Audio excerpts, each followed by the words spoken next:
Hello, Straight Talk audience.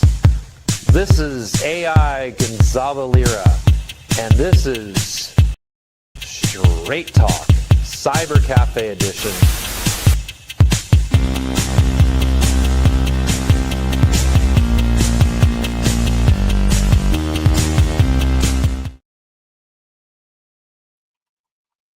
What's up, guys? How you doing? Welcome to another edition of the Report with Professor Red Pill and Adam Maxwell. It's November 26th, and we're going to be talking about all kinds of wonderful, crazy stuff.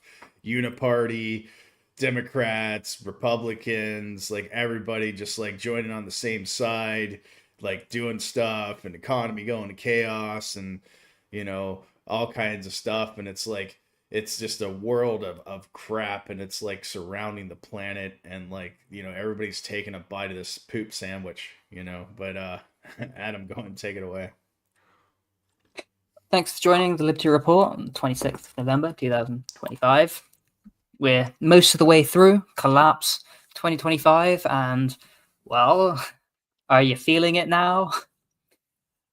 Everywhere I look, west, east, north, south, it's all collapsing at the same time. This is my perception.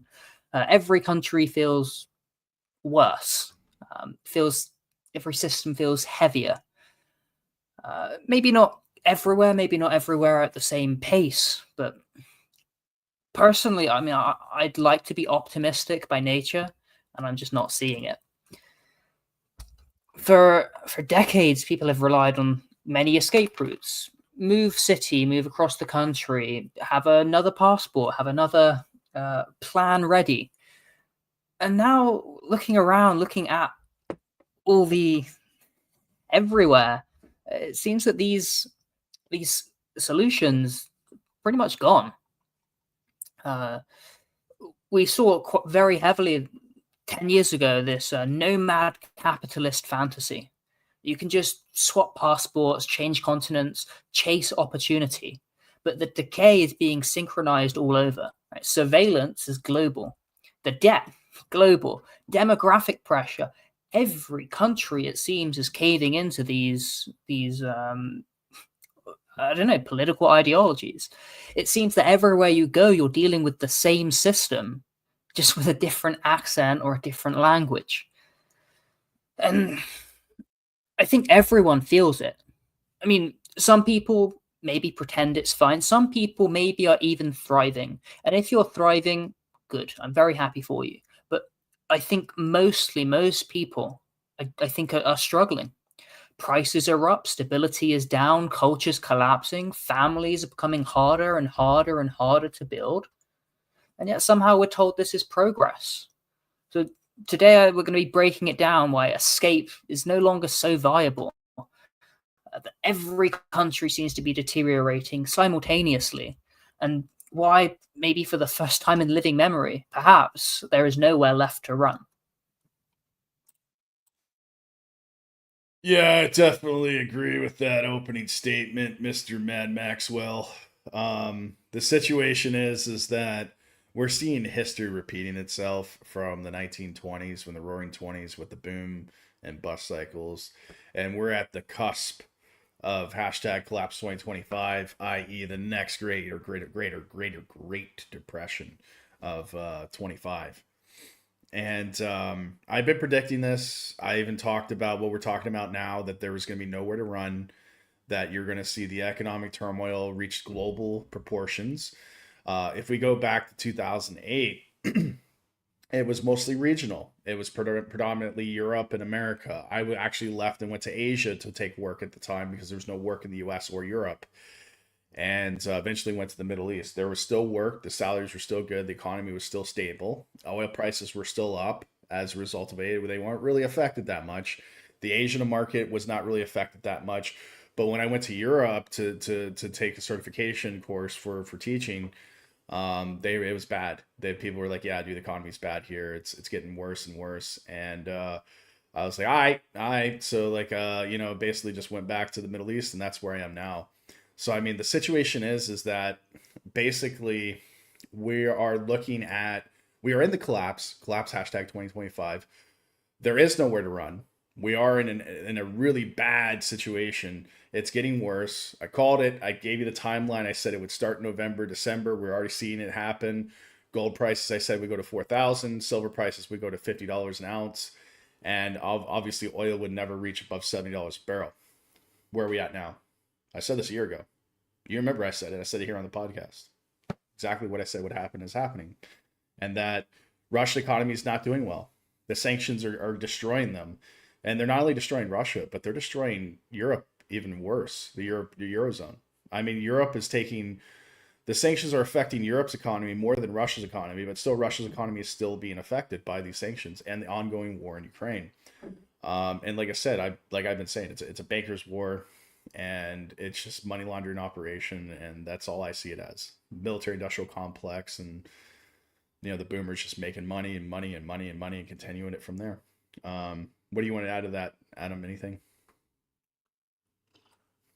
History is repeating itself, but also it's not, because of this progressive element of technology and the technological system. 100 years ago, you never had so much surveillance. 100 years ago, you never had so little freedom because of the technological system. So although the patterns are repeating themselves, I do think there is a linearity to the history, to reality, to however, to human civilization and whatnot, because of the advance of technology. And this is really going to be the big thing, where you have the CEO of Palantir boast about how everyone's going to have to be on their best behavior because they're able to monitor everything. How you're going to accept this technological subjugation, whether or not you want to. And you will want to, because we believe it's best. And so who the heck are you to tell me, like, this is a new form of both feudalism and slavery. It's a modern slavery, a neo-techno-feudalism.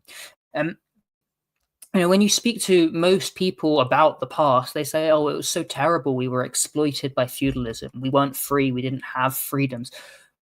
But today you're now being enslaved not to a lord, where you have some form of kind of social, localized communal pressure where you're able to push back, that you're being enslaved to a system, to a bureaucratic, administrative, neo-technological bureaucratic system where you really have no power, no freedom, no capacity to influence it back.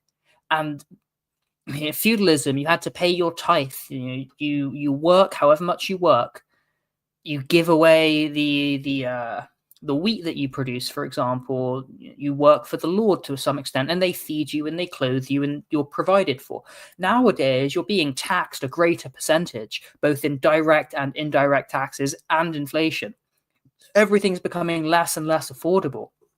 It's becoming far more difficult to exist today than it was in the past. And yeah, okay, your salary may be nominally higher, but if every other facet of reality is breaking down around you, are you really better off?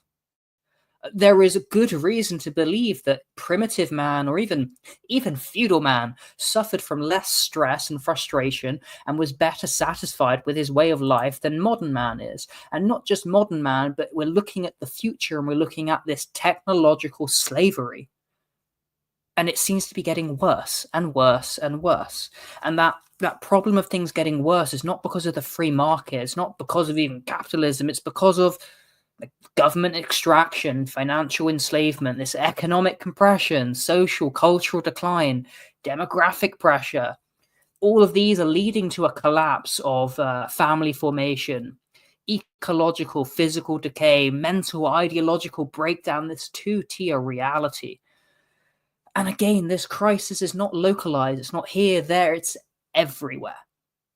So if you want to escape it, can you move around your country? No, it's probably all over. Can you move to the next country? Well, do they speak the same language? It's quite a barrier.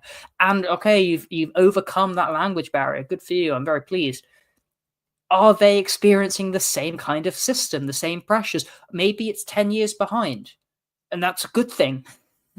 When it comes, one of the benefits of communism in Eastern Europe is that it preserved some of the traditional values and virtues and social cohesion, such that A lot of people in Western Europe are saying, actually, I think Eastern Europe may be a better trade-off for me at this. Yeah, it's maybe poorer, but the food quality is better. The people are happier. There's a greater love and respect for nature. Like, these things really matter, and these things are wealth and value. It seems to be dearly missing, and not just missing, but progressively going away in the West. These values being taken away from you, stripped by these coercive mechanisms of government extraction. Yeah, I tend to agree. I mean, we're both in Eastern Europe right now, so you're in EU and I'm in an EU, basically a country that's in the process of becoming an EU country. And what you just said is pretty much hits the nail head, hits the head, I guess the nail, the head, with a hammer. But more or less, like, yeah, people are more traditional here in Eastern Europe. They are more in touch with nature. They're very very simple people, and they have a sense of like understanding their situation. They're also economically challenged in a lot of ways, but more or less like they still go to work. They still put in their time and progression to help develop these economies. And one of the things that I noticed though with the little the bottle that you have, that little cap thing, you got your bottle there. Isn't that awesome? They have like a little cap there that keeps it. Isn't that thing annoying? That's only in Europe, by the way. If it's annoying, you just rip it off. It's not hard. Yeah. Yeah, I don't know. People complain that it's terrible EU regulation. It took no effort for me to rip it off, and I guess I don't lose the cap. I'm not in favor of it. I'm not against it. Whatever. It's very minor. Yeah, that's an environmental thing though. Like that's for nature. Yeah. But we got a question here, a comment from Billy Watts. He's saying that, but if everything would be affordable, who would need the government anymore? They don't need the government. Government's just in the way. It's in the way of government is adding misery to the strife. Right? Life is hard. Everyone has problems.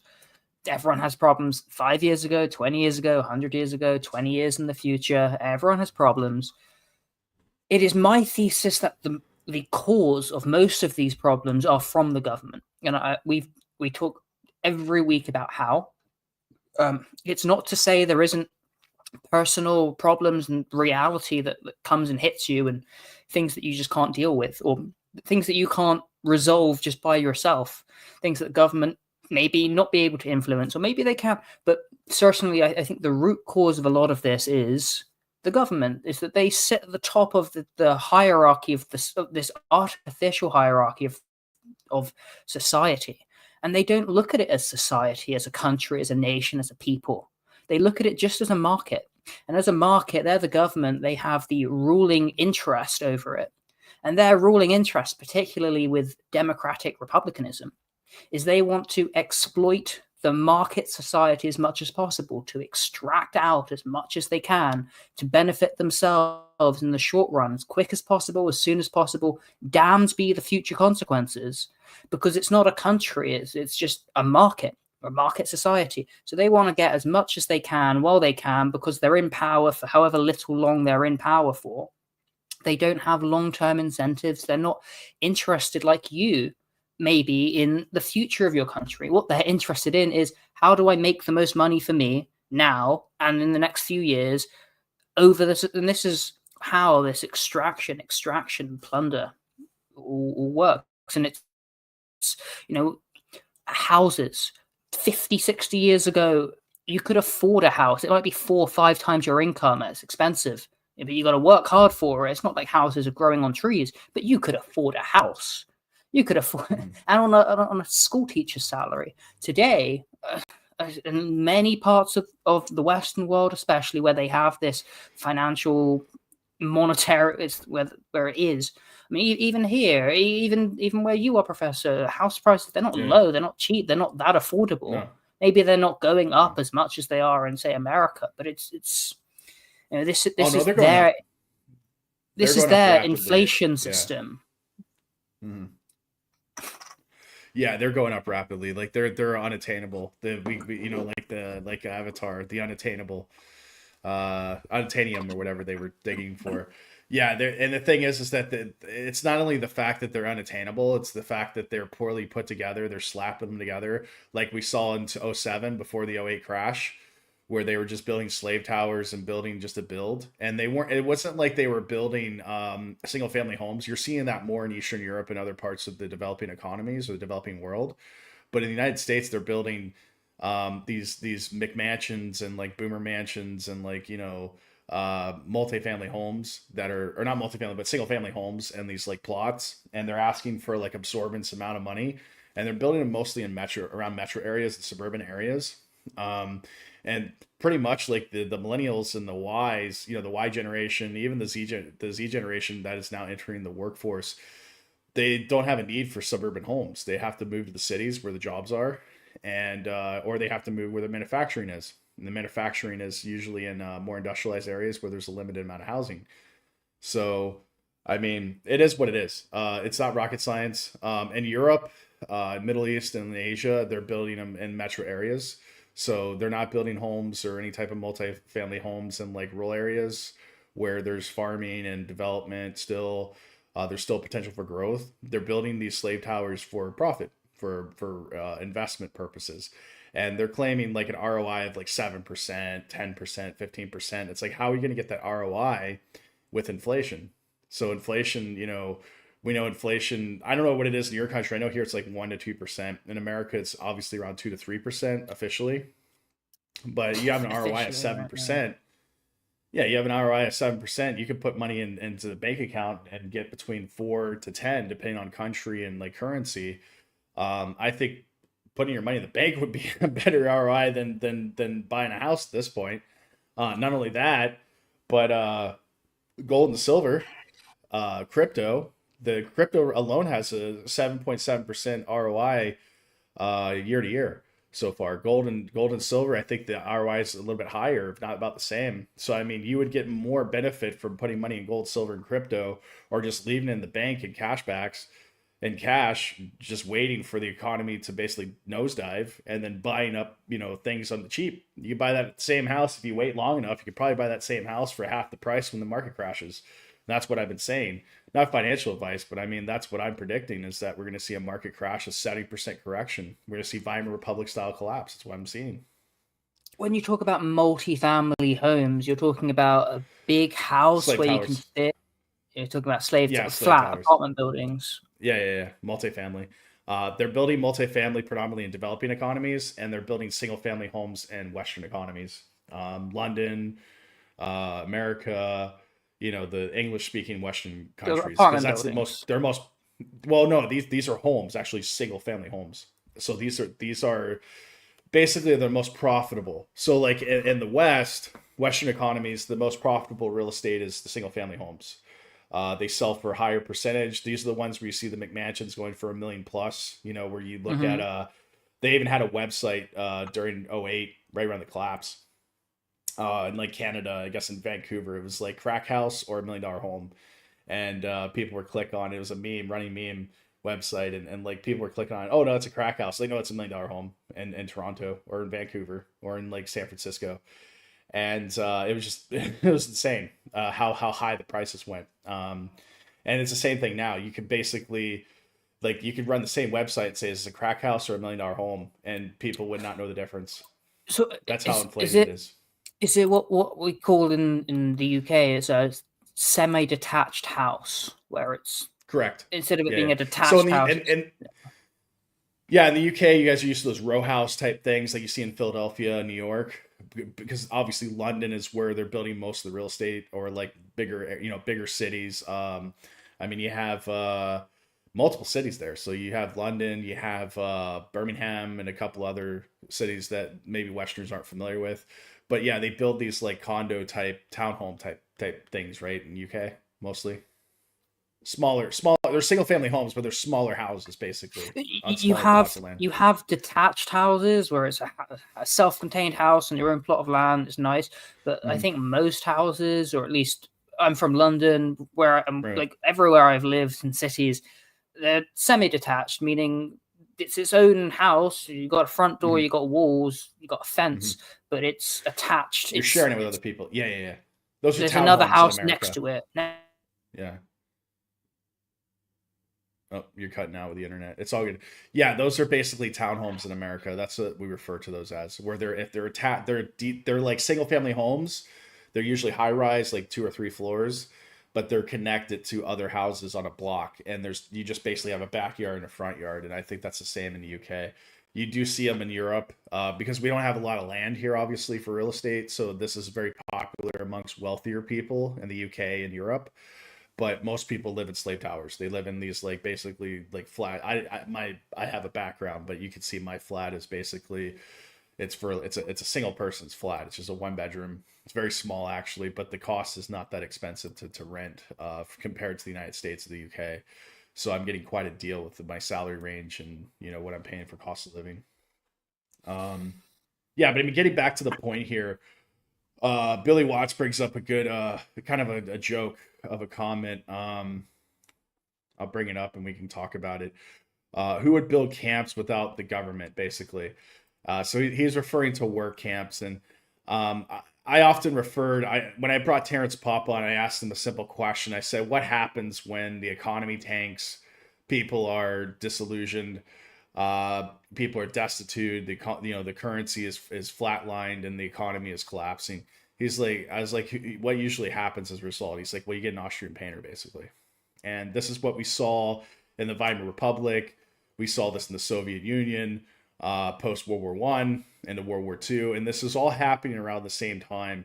You had these revolutions throughout the world. So Mussolini came to power, Austrian painter came to power, Lenin, Stalin, the Bolsheviks came to power. And of course, FDR, who some have referred to as basically a socialist Democrat, came to power. And the thing is with and Churchill as well, who was kind of a fascist, really closet fascist. So these radical leaders came to power as a result of like the economic disparities after World War One, and basically the bankers' war. World War One was basically a bankers' war funded by J.P. Morgan. Of course, this podcast is not sponsored by JP Morgan, but might as well be. But yeah, I mean, basically, that's what we're seeing now, and that's why we're seeing these grassroots movements. We're seeing Trump, the melees. We're seeing the push for Zelensky and Putin and all of these, and Xi Jinping and all of these different party leaders. I'm not saying some are authoritarian, some are not, but the reality is that it's just more of the same. And the thing is, what I'm predicting after collapse 2025, between now and 2030, is we're going to see a continuation of this, and we're going to see a maximum amount of push towards revolutionary change across the world as the economy continues to tank as a result of collapse 2025. And we're going to start seeing some more radical, extreme leaders coming out of the shadows, like I had talked about 2 or 3 years ago in this prediction. And we will see them. They're going to be coming out very soon. You will start to see a lot of these people, and we have already, where basically right-leaning leaders in like Europe, for instance, I believe it's Romania, they did not accept the election results, and they just basically said, no, you can't be, this leadership can't be part of it. And we're seeing it pretty much in Europe right now. And like I said, we covered last week Gadani, who is basically a radical. He's an outsider. He's basically, I'm not going to say he's a communist, and he was brought before Trump, and he was like, they were talking about this, and Trump was like, yeah, just be honest. I know you don't like me, The reporters said, Maldani, do you still believe that Trump is a fascist? And Trump's like, go on, man. Just say yes. It's easier. Yeah. So, I mean, and that's playing to what I was saying, what I was predicting would happen in 2024. When we see this melee, we see like the different outside party people running. But the reality is that these are groomed people. I mean, this is going back to, like I said, I believe my personal hypothesis is that these are groomed. They're not necessarily selected, but they're kind of seen as like, okay, this person is manageable. And we can, if the bankers are like, hey, this person's probably going to win, so let's do the best thing we can to basically fund and try to get them in our corner. And you saw this with the Obama administration. Obama was an outsider, but if you look at his donors, and then you look at like his special interest while he was president, he was heavily funded by the bankers. And they were like, dude, let's get him in our corner. And that's what happened in '08 was the financial collapse. So who bailed out the banks? Obama. So I mean, it's not rocket science. Just like Trump before, when Biden took over of the last election, previous election, Trump, who was Trump mostly funded by? Oh, I think you might be muted, Adam, by the way. Miriam Adelson and the banks. Yeah, I mean, there's some bankers there, big pharma. None of the military industrial complex liked them. They liked more Biden, which is why he got more support, which is why the wars kind of ramped up under Biden. But you can pretty much see where the policies are going to go. This is how I'm able to kind of predict like how the market's going and what's going to happen and future events by seeing who the special interests are and who the banks are backing. And generally, like I said, the way markets work, especially as professor of business and I'm not an economics professor, but we do cover some of it. But for the most part, I'm a leadership expert and I teach business studies and leadership. You can tell where the market's going and where the policies are going and future trends are going based off of who's funding what. You follow the money, you make those predictions, and they're usually pretty accurate because most of these banks, most of these like private business enterprises, they're planning 5 to 10 years ahead of time. So they're looking for interest in real estate or interest in projects. They're looking for interest in different types of economic returns on investment, ROI. So they're going to be supporting certain types of governments and trade. And if those governments aren't playing game, they're going to try to take them out either through political campaigns, like Soros tried to do with the all previous campaigns in Europe and America, or they're going to basically try to do a soft coup. If the soft coup doesn't work, there you have your conflict, your war. Welcome Ukraine, war of 2000. Was it 2020 when that started? I mean, that's what happened. 2022 is 2022. I mean, it started in 2013, but like it pretty much escalated in 2022. Started 2008. Started 1992. Yeah. So I mean that's just a good example, a good case study of this type of banker war, funded BS basically. They were going back to Gonzalo Lira, rest in peace. He was talking about this as well, about the petrodollar, the dominance of the petrodollar. I believe he talked about who was the leader in there's a woman, I forget, in the State Department, I forget her name. You know who she is. She was giving out Victoria cookies during Nuland? Victoria Nuland. He really, I think that's the reason why he got nabbed the first time, was because he was exposing her. Yeah. As well, I mean, her husband is Kagan, who's the head of one or two American think tanks, like the Institute Study of War and another one. If you really want to know how they're coordinating imperial policy, because America's an empire, you study the papers they put out 10, 20 years ago and 5 years ago, and that's how everything's being coordinated. 100%. This is how they manufacture a consensus, because it's difficult. How do you organize an empire? Well, you do it through think tanks. And these are the governing elites. So follow the money and follow, as Professor Policy. said, how are the elites thinking and making decisions? And like the governing elites, the actual people with money and power, how are they thinking about things? What informational sources are they using? A very quick heuristic is follow the money, but you can also follow the officially sanctioned think tanks to see the direction for policies.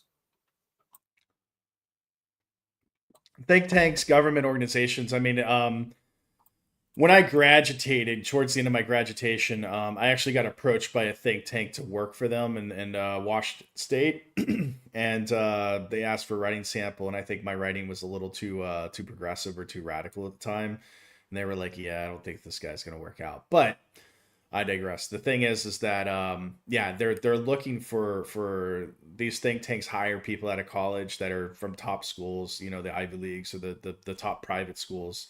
in the United States, UK, and Europe, and they bring them in to basically write policy. To write, you're basically writing the future of business, economics, governance, everything. This is all being done by academics, by very intelligent people, and you can even say to the alphabet agencies too, to an extent, have somewhat of an influence on that. But predominantly, it's think tanks.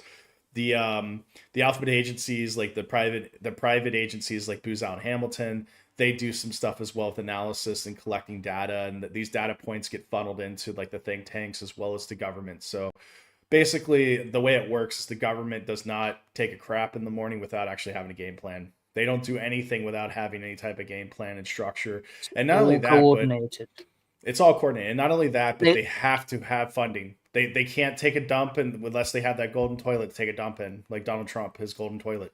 So when he takes his dump in the morning in his golden toilet, that's the funding. And then the toilet, like his poop that comes out, that's all been planned. And then when they wipe the presidential butt, that's basically in the plan as well. But more or less, like, that's a joke. Sorry. They don't leave anything to chance. I mean, you look at the civil rights movement. They've boasted about it, called the CRS. I think it's been winding down now. But they've managed the civil rights movement. They've managed every social progressive, Black Lives Matter. All of these are managed. All of these are, as you say, there's assignments. There's a game plan. There's assignment. There's funding. It's all managed. They're leaving nothing to chance. I think there's a great book. I haven't read it, but I've heard good things, called Who Paid the Piper? This is what James Burnham, by the way, his managerialism. He was an alphabet agency guy. He was doing all of this, and he's like, I'm going to write books about this and tell you what it is that I'm doing, tell you about the managerialism. Like the author of James Bond, how do you write such incredible fiction? Well, actually, the author, I forget his name, he was the head of the OSS, the British spy agency. They were living in he retired to the Caribbean islands. He's like, I'm going to just write about what I've been up to in fiction. Yeah, exactly. That's how it works. Like when I went to Oxford to get my certification, like I said, in Europe this was in 09-10. One of the classmates I had was he was a journalist from Australia. And I was like, yeah, I want to write books on politics, and I was wanting to write about like Diego Garcia and a couple of other things, and he's like, yeah, no one's gonna publish that. Like, you can't get a publisher to publish that. I was like, what do you mean? He's like, anything controversial like that, like any of the stuff that you've written, no one will publish it. But what you need to do is you need to fictionalize it, and then they will publish it. So that way, there's what is it called? Plausible deniability. So it's like, yeah, and this is more or less, unless you're still muted, but it's okay. Yeah, in academia, like I said, if you're in academia, you can write papers and you can talk about this. They're obscure, nobody will read them. But the think tanks, people do actually read those. Government people, government goys, people on Wall Street, bankers, they read these things because this is how they make their money. They see the trends, they see where it's going. And they either get in the funding, they see the ROI or the investment or the potential for growth. And that's what I'm trying to say. Literally, like, this is why I'm able to make the predictions, guys. I work in academia, I worked in banking, I worked in finance, I worked in insurance and PwC, a lot of really big companies. And never worked for the government. I was never a government goy. But I mean, like, I did work private sector, and I learned a lot of stuff. I learned a lot of stuff from different networks and people that I talked to. And working in academia for the last 20 years, off and on, between private sector and academia.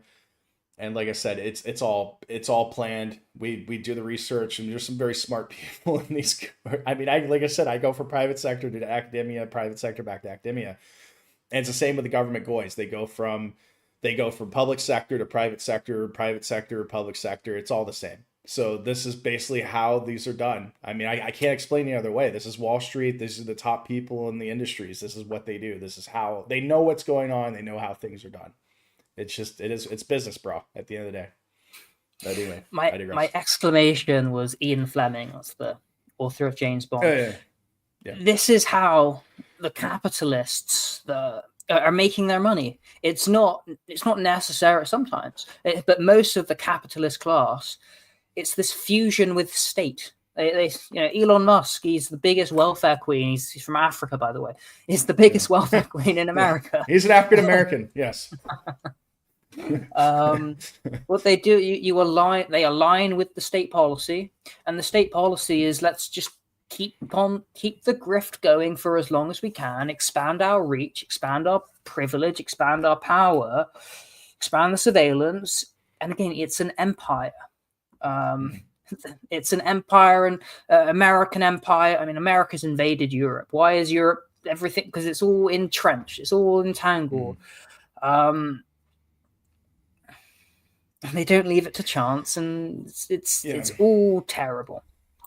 Just go to the Opium Wars. I just saw a documentary there with I guess they covered two small hat people that were bankers, that were a banking family that was from, I guess, the Middle East, from Syria, and they went to India, and then they were part of like there was a lot more people that were involved as well, guys, by the way, but they were one of the main families that were involved. I don't want to give you too much on it, copyright infringement, and like literally I don't want to get demonetized or like deplatformed, but more or less you can go find it if you Google it. You can learn about this family and like how much influence they had in Hong Kong, and as well as in the opium trade. But more or less, like, this stuff was planned.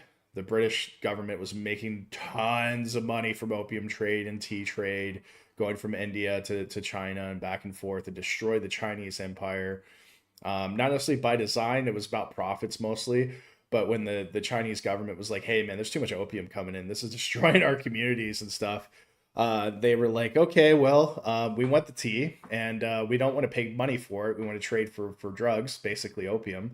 And it's just commodities for commodities. And they were like, no, we're going to go to war. And then what happened, Adam? You remember, you're British. They went to war, and they initiated what's known as the Century of Humiliation. And they said, all right, give us Hong Kong for 99 years. Spoils of war, yeah. I mean, they defeated them. They sent the Navy. The British Navy was the most... I mean, you're talking about the British Navy during this period was like the U.S. Air Force, Army, and Navy going into some, like, basically developing crap hole. And just like, it's just like taking a dump in the morning. It's just like, it's like going to Iraq or something like that. It's like, oh, war's already over. There's just the war was over quite as fast as it started. It is what it is. Plus, China was dealing with Japan and imperialism from Japan and other places at the time as well. And there's a lot of stuff going on. This segue into what, World War One, right? Around that time. Well, this was, I think, mid 19th century, so 60, 70 years before that. Yeah. This is the Great Game stuff, Afghanistan, Russia. Yeah. So the title of this episode, for me at least, my title, is "The Nowhere Left to Run." And as hinted by Professor earlier, we don't live where we used to, where we were born and grew up. We left. Now, just very briefly, is everything, are all aspects better for you where you have moved to than where you've left? I would say that my standard of living has declined a bit because, like, obviously I'm in a developing economy, but my status as far as my level of my work, my title, even my salary is pretty much the same or a little bit better. My status is better. Like, I'm a little more respected in here because I'm an expert in the country, one of the experts in the country, by the way. So I'm like a big fish in a small pond. So I get a lot of access to a lot of things I wouldn't have access to in the United States or in Europe, or Western Europe rather. The point is that as you said, your standards gone down. Some things are good, some things are bad. There's trade-offs. It's not right. Everything's peachy. There's problems. Right. I mean, I hear lower cost of living, basically. I'm living the same standard I would in America, but at a lower cost of living. I'm able to save more, and I do a lot. My money goes a lot further. That's basically it. That's what I'm saying. But like, obviously I'm in a developing economy, so I don't have the conveniences that I would have in the United States, especially in the state that I was in, Florida, which is basically one of the most populated states. I think it's the third most populated, but everything's brand new. It's a very, very rich state, very wealthy. And there's a lot of money in Florida. Obviously Trump lives there. What's his name? And Ben Shapiro. All these different wealthy people live in Florida because, there's a lot of money and there's a lot of potential there. But this has caused people like me, who are basically upper middle, to become unattainable. It's unaffordable for me to live in Florida. I can't live there. So if I go back to the States, I would have to go teach at this university in like the Midwest, Michigan, something like that, where it's more affordable, where I can actually live at a standard of living that's comfortable. Versus in Florida, I'm living like basically like a welfare queen, like basically in poverty. As a PhD professor, you know what I mean? It's pretty sad. So, are things really getting worse? Is scarcity really increasing in the world? To an extent, yes. To an extent, no. Maybe the wealth in Florida is getting more and more, but the access to that wealth, the access to the goods, that is really what's struggling. Correct. Especially if you're young, especially if you don't have, if you're not, if you don't have the capital, if you're a young man, a young woman, if you're trying to get yourself into that position, that scarcity really is becoming less and less easy. You talked about, what's the inflation like for me? Well, actually, let's look a step away from the government inflation statistics. The price of food, milk, meat, all of these are going up and up and up. Now, look, my circumstances are not representative of most people. My economic situation is terrible and extraordinary and difficult to improve because of, if anyone knows my law, it's supranational persecution. So I recognize that these things color how I see things and how I analyze things, but also I try my best to be neutral, and I use data when I speak to a lot of people. And it seems that these sentiments are shared by a lot of people. I'm also stuck in this poor corner of the world, of Europe, and what I see is things are getting worse. What I hear is things are mostly getting worse. Like, for some people, as I said at the beginning, if things are going good for you, if they're getting better for you, I'm happy for you. Please, do great, excellent. But what I'm picking up is this is not the general rule. I think that for most people, most things are getting worse. And it's not because of the market nor what voluntarists consider to be capitalism. It's more empirically, it's because we're not governed by a free market, but these capital owning elites. Inside these modern industrial civilizations, the warmongers are in charge. They plunder, they extract, they want to benefit themselves, and they do so at the expense of you. And they exercise these obscene, exorbitant privileges and policies and administrative powers in order to do this.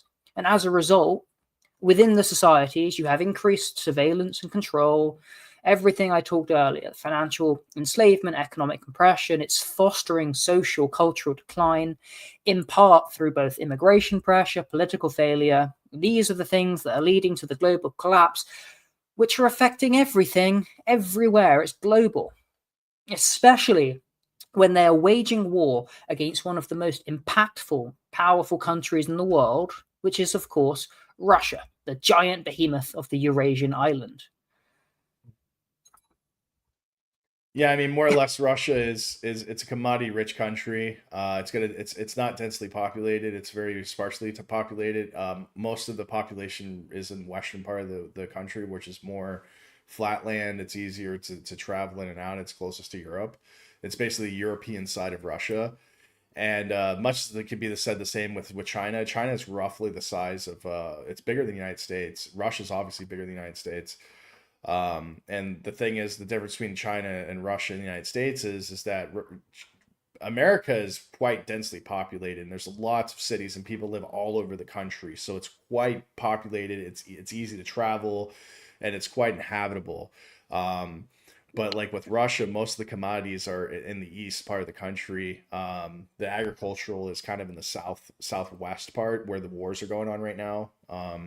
And in China, most of the population lives near the coast or near waterways.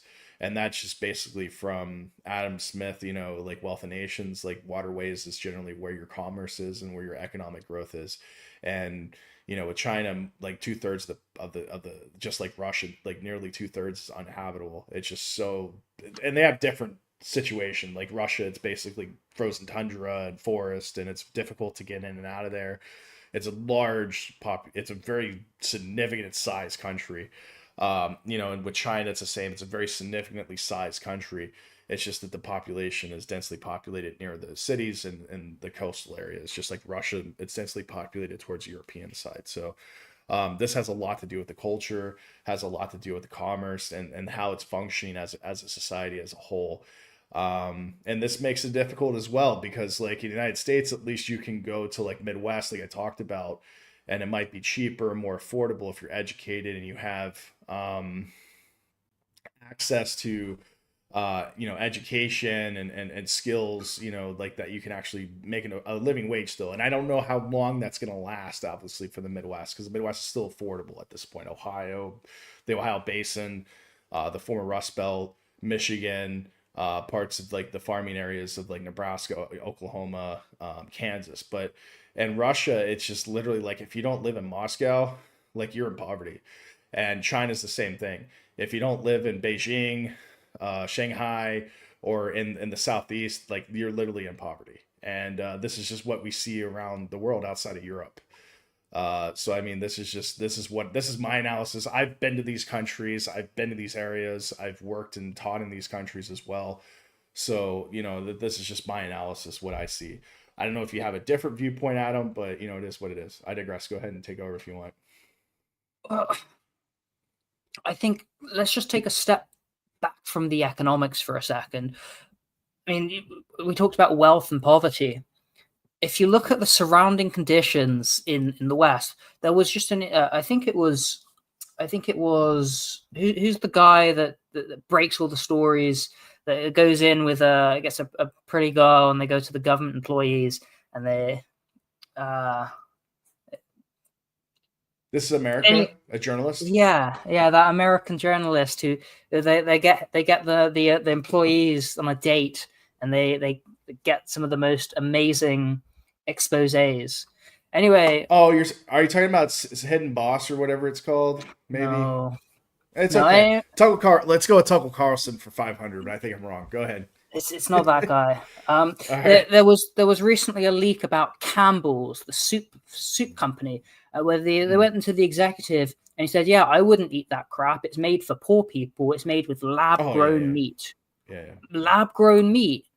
Oh my goodness!" So all the supporting surrounding conditions in the West are progressively deteriorating. Social cohesion, asset prices, which is a consequence of inflation, crime rates up, food quality down, lab-grown meat. Have you ever heard of something so disgusting?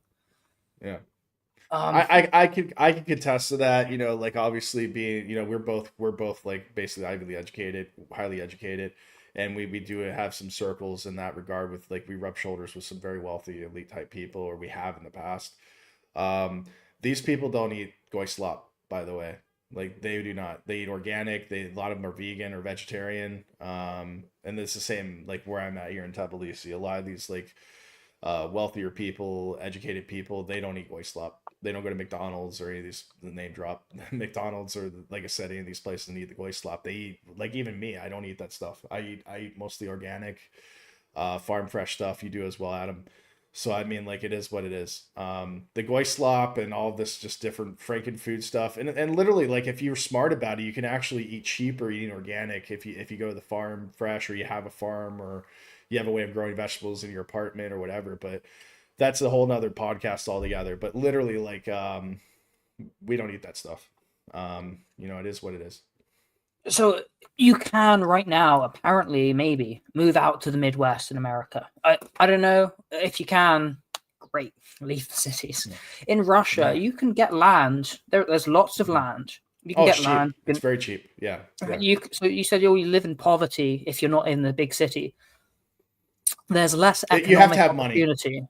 Yeah, if you move in, you can buy something nice. You can, I mean, you can build a beautiful home. You can have great food. You can. Yeah. The main problem is living out there is the language barrier, as well as the lack of infrastructure amenities. It's difficult.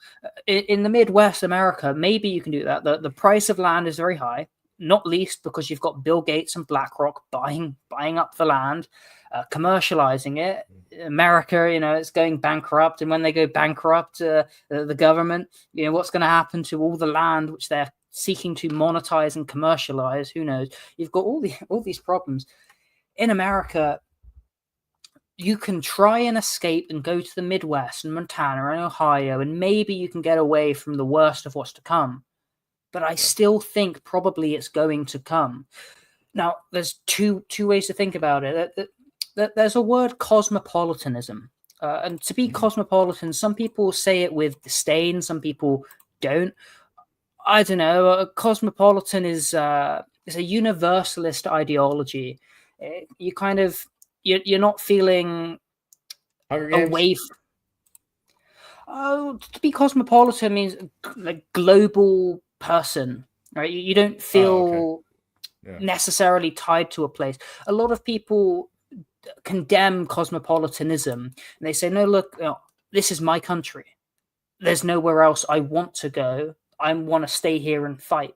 And again, you move somewhere else, there's a whole host of problems. Maybe it's best to stay and fight. But what you're fighting against is two things. Primarily, it's the government, and it's their government system. It's progressive, and it's surveillance, and it's linear. And I don't see a way to effectively defeat them. But I think you should try. I think you should try your best. This is why I advocate for increasing your capacity for self-sufficiency and agorism. And look, there's trade-offs, right? America may be better opportunity, but you may have less quality food. You may have less social cohesion. You may have more surveillance, less freedoms. You may have more freedoms in some ways. There's always trade-offs. Correct. I agree. I think there's a virtue and a valor in saying, in rejecting this cosmopolitan ideology, saying, no, look, I'm not going to leave. I'm going to stay here. I'm going to fight for what's right. Best of luck. It may suck. It may be hard. But anywhere, if you try and go somewhere else, it may suck. It will suck. It will be hard. I don't know if it'll suck. There's troubles and trade-offs, and you can't just quality of life, etc. There's a very popular, there's a meme that I've seen a lot where it's like, I'm from, originally my family are from the countryside in Greece, and they moved to Western Europe or America for a better opportunity and to give the children a better life. And now we're moving back to the countryside in Greece for that same reason. And it's because everything in the West is getting so much worse that actually maybe the best thing to do is to retreat away from these metropolitan shitholes. Goislop. Yeah. I agree. I mean, like, I went back to Europe. I was like, dude, if things get bad enough in America, and this was like, I said this in 2008, I was like, if it gets bad enough, I'm just going to go to Europe. And that's what I did. Eventually, I made my way to Europe, and then I've been here 15 years off and on. I mean, I got here in 2010 and like 11, and I just basically just stayed in the region off and on, went back to the States, worked for a little bit, came back. But for the most part, I put a stake into the country here in Georgia. And I'm a permanent resident, so I'm like here. I'm a resident for life, so I could get citizenship if I wanted to. But it's one of those things. It's like if I wanted, I could get it. But I mean, as far as like we were talking about at the beginning, like nomad capitalist, like this guy talks about. I guess I think it's Chris Henson or whatever, and he's like trying to grift and say, hey, get these passports, go here, and he's talking about Georgia going there for investment opportunities and stuff. I mean.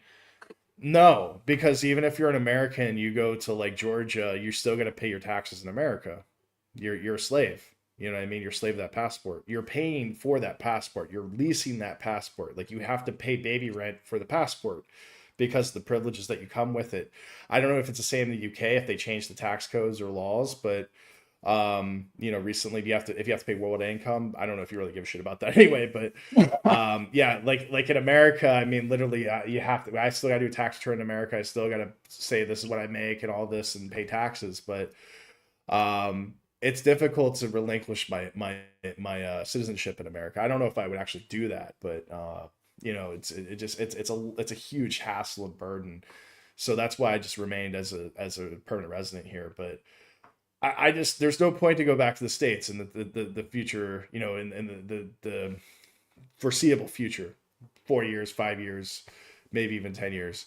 I mean, I kind of built a life here, and like I just don't see the point going back. And the thing is, here is most people speak English in the capital, and so I've been here building this nation up, teaching English, teaching business studies, leadership, law, different stuff that I'm a specialist in, and even doing some consulting. And the country is, I've seen the evolution of the country over time, the progressiveness of it, how how it built up and modernized. And you can see the same thing in Bulgaria and Eastern Europe as well, because they were building the same time as it was here.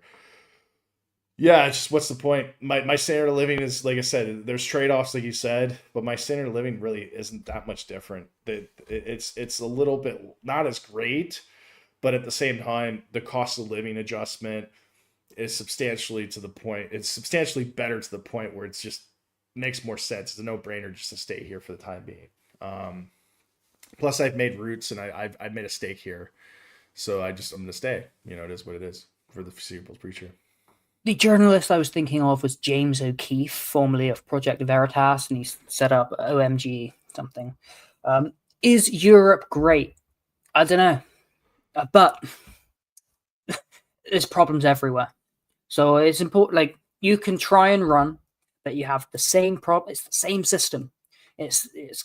We're all part of the one empire. And then if you want to go to a different empire, like the Russian Empire, sorry, the Russian Federation, as a consequence of what's going on by the global American empire, you're seeing problems. China, it's got its own problems. There's problems everywhere. So that's James O'Keefe, by the way. Yeah, he's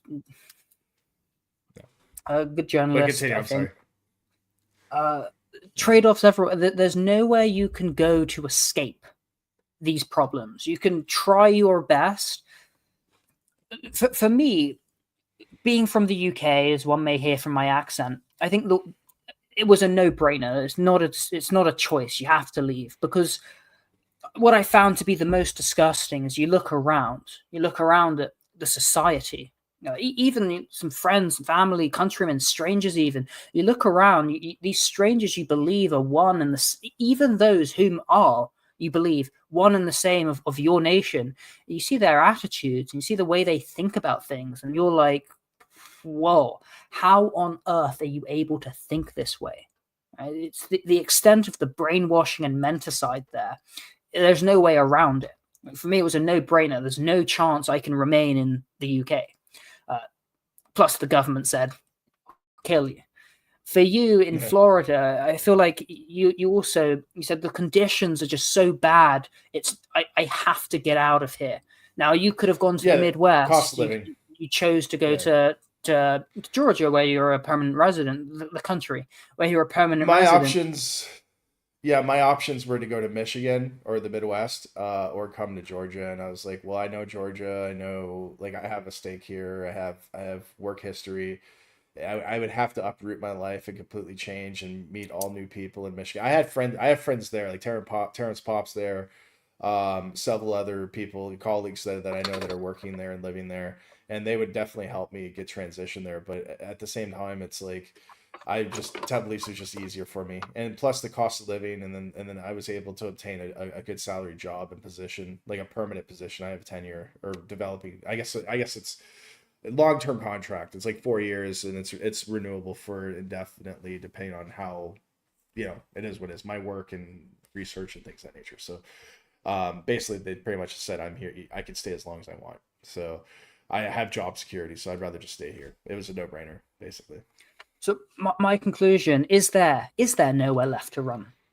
Maybe. There is a trade-off. Do you want, like many people say, well, in Europe you have better food quality, better life balance. In America you have maybe better economic opportunity. There's a trade-off, opportunity, quality of life, all these kind of things.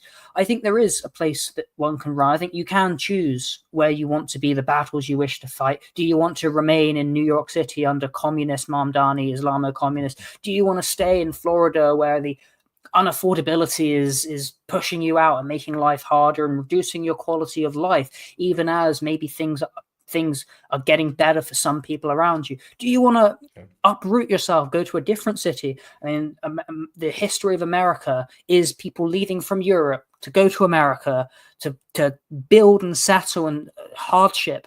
build that country from nothing.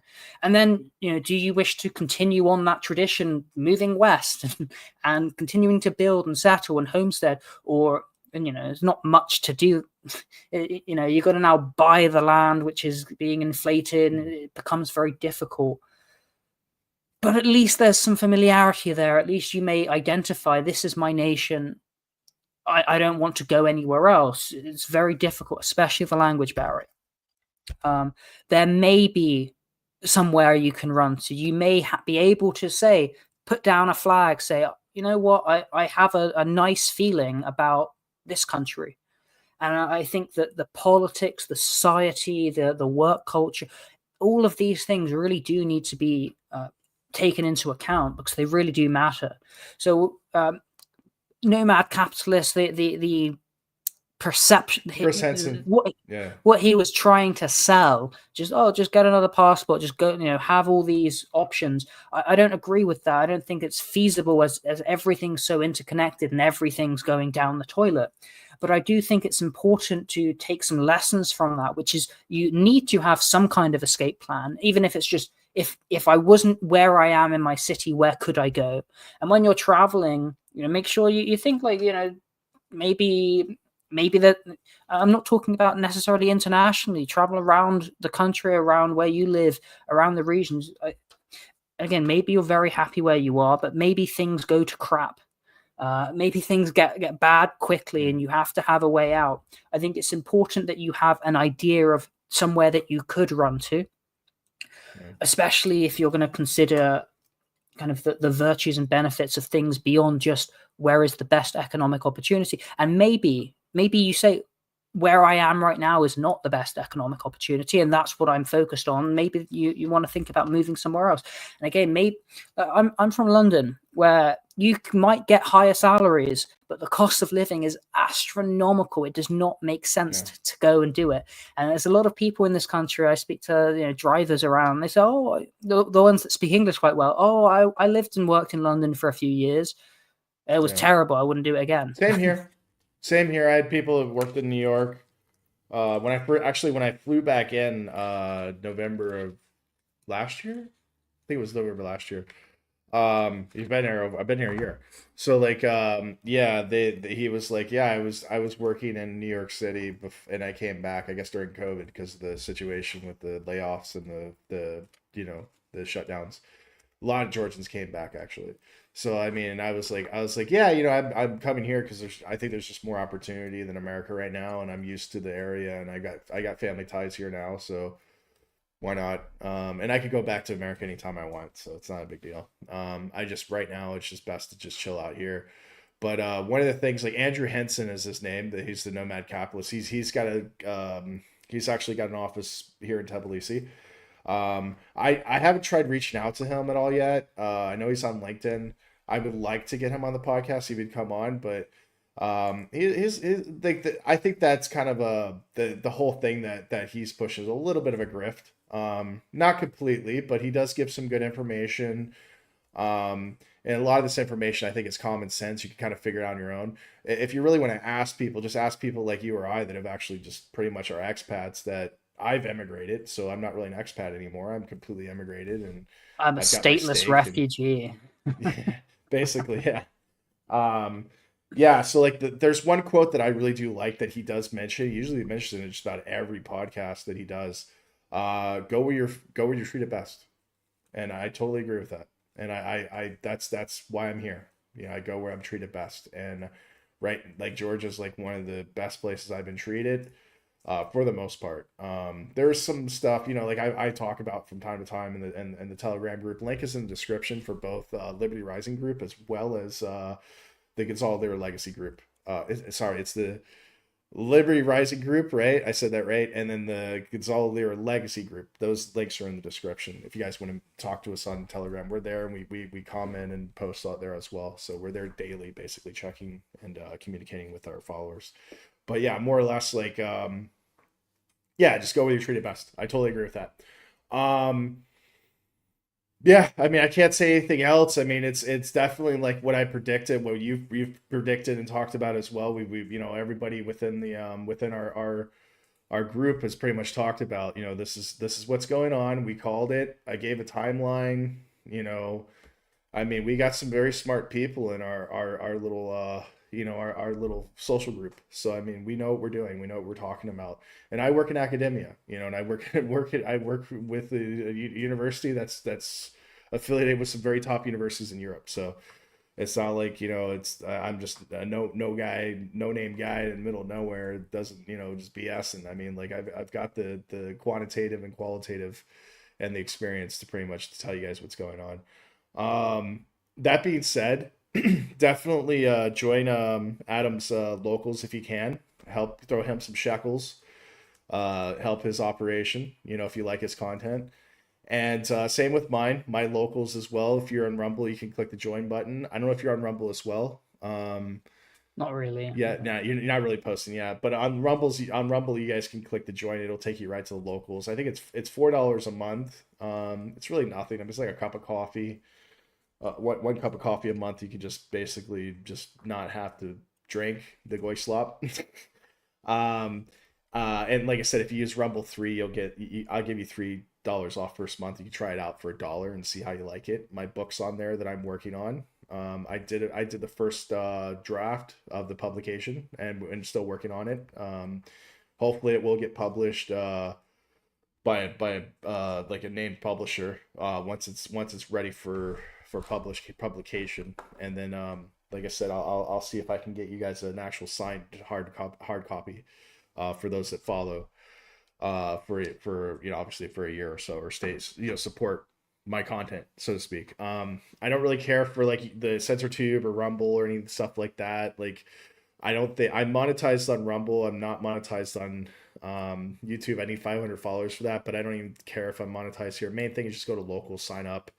That'd be the best way to support me. And same thing with Adam. Yeah, that being said, like and subscribe. Do definitely make comment, man. If you watch this video and you like it, make some comments. Give it a thumbs up. Share it with people if you like our content. I mean, it's not like, like I said, I'm doing this as just something extra as opposed, to my academic teaching.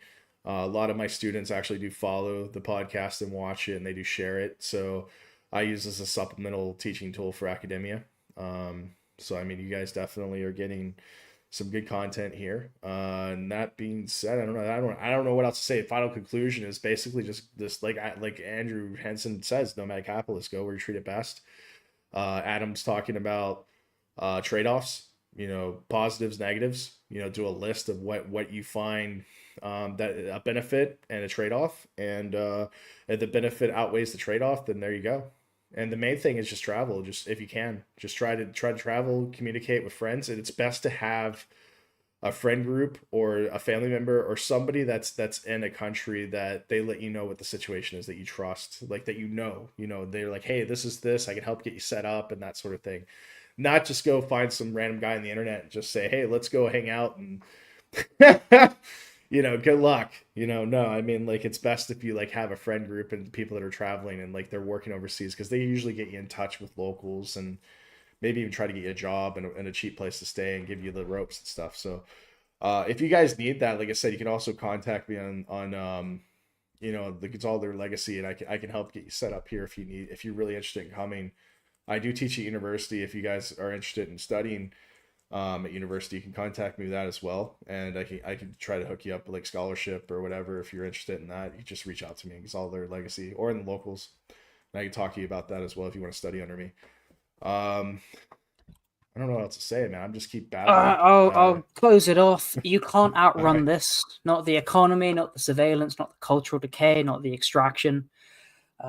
Decline isn't regional, it's global. Every country is dealing with the same pressures, incentives, elite interests. Some collapse fast, some slow, but the collapse is the trajectory everywhere.